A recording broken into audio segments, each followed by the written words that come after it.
gave them something to hope for. That's not hope!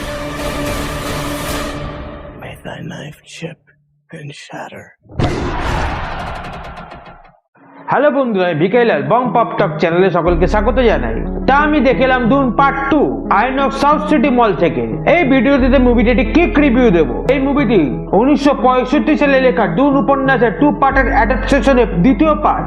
তো তাই যারা ডুন উপন্যাসটি পড়েছে তারা এই মুভির গল্প অনেকটাই জানে, তবে যারা জানে না তাদের জন্য ছোট করে যদি গল্পটা বলি, এই মুভির গল্প পার্ট 1 এর পর থেকেই শুরু হয়েছে। এখানে পলের মা এটি জেসিকা তার ছেলেকে ম্যানদের মাসিয়া বানাতে চায়, যাতে সে পুরো স্পাইসের উপর কন্ট্রোল নিতে পারে এবং তার সাহায্যে পুরো ইউনিভার্সের উপর কন্ট্রোল জমাতে পারে।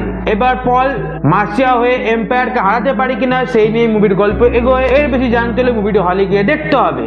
তো প্রথমেই বলে নেওয়া যাক মুভি সিনেমাটোগ্রাফির কথা। এই মুভি সিনেমাটোগ্রাফি পার্ট 1 এর মতোই জাস্ট আউটস্ট্যান্ডিং। অনেকগুলো সিন মরুভূমির উপর শুট করা হয়েছে এবং সেগুলো দুর্দান্ত লাগছে। এই মুভির কস্টিউম ডিজাইন খুব সুন্দর হয়েছে, ক্যামেরা কাজ দুর্দান্ত, ভিজুয়ালি এক কথায় মুভিটি দুর্দান্ত লাগছে। এই মুভির সাউন্ড কোরিওগ্রাফি দুর্দান্ত লেগেছে। হান্স জিমার করেছে মুভির সাউন্ড, এবং হান্স জিমার সবাই চেনে, তিনি কত অসাধারণ মিউজিক কম্পোজার সেটা আলাদা করে বলে দেওয়ার জায়গা নেই।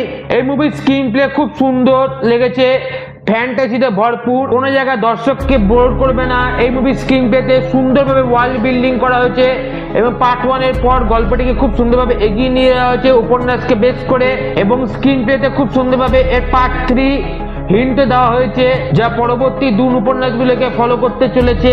কাস্টিং এর যদি কথা বলি, সেটা নিয়ে বলতে গেলেই আলাদা করে একটা ভিডিও হয়ে যায়।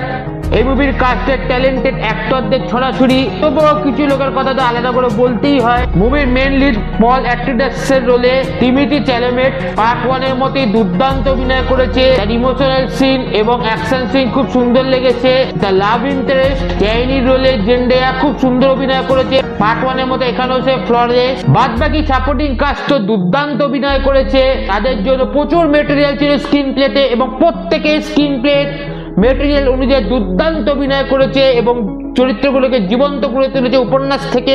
ওভারঅল যদি বলি, এই মুভিটি একটি ভিজুয়াল স্পেকটিক্যাল। আমি এই মুভিটি পার্সোনালি আইম্যাক্সে দেখেছি এবং আমার দুর্দান্ত লেগেছে। তাই আমি সাজেস্ট করব, যদি আপনাদের বাজেটে কুলোয় তাহলে আপনারা এই মুভিটি আইম্যাক্সে দেখার চেষ্টা করুন। তাহলে এই মুভিটি ভিজুয়ালি আপনাদের দুর্দান্ত লাগতে চলেছে। এবং গল্প তো বললামই, ডুন উপন্যাসটি 60-এর দশকের একটি বিখ্যাত উপন্যাস এবং তা থেকে স্টার ওয়ার্সের মতো মুভি ইন্সপায়ার হয়েছিল। তাই সেই উপন্যাস নিয়ে আর কিছু বলার নেই, এবং তার গল্পকে অবলম্বন করছে এবং সুন্দরভাবে অবলম্বন করেছে মুভিটি। তাই মুভিটি গল্প অসাধারণ। তাই যারা ফ্যান্টাসি সাইফাই জনারার মুভি বেশি পছন্দ করে, এই মুভিটি অনায়াসে দেখতে পারেন। এই মুভিটি দর্শকদের আউট অফ দি ইউনিভার্স একটি এক্সপিরিয়েন্স দিতে চলেছে, যা পুরোপুরি তাদের একটা অন্য জগতে নিয়ে যেতে সার্থক হবে। এবং আমার পার্সোনালি মনে হয় এটি 2025 সালে অস্কারে কিছু কামাল করতে চলেছে। ভিডিওটি এখানেই শেষ হলো। ভিডিওটি ভালো লেগে থাকলে চ্যানেলটিকে সাবস্ক্রাইব করা অনুরোধ রইল।